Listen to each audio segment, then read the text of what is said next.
प्रकृतिं विकृतिं विद्यां सर्वभूतहितप्रदां श्रद्धां विभूतिं सुरभिं नमामि परमात्मिकां।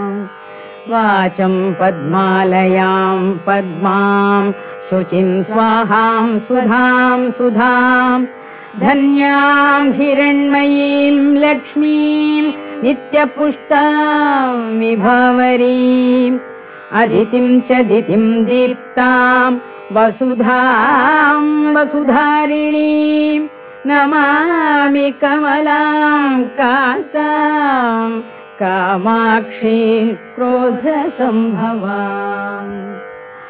अनुग्रहपरां बुद्धिं अनघां हरिवल्लभाम् अशोकामृतां दीप्तां लोकशोकविनाशिनीं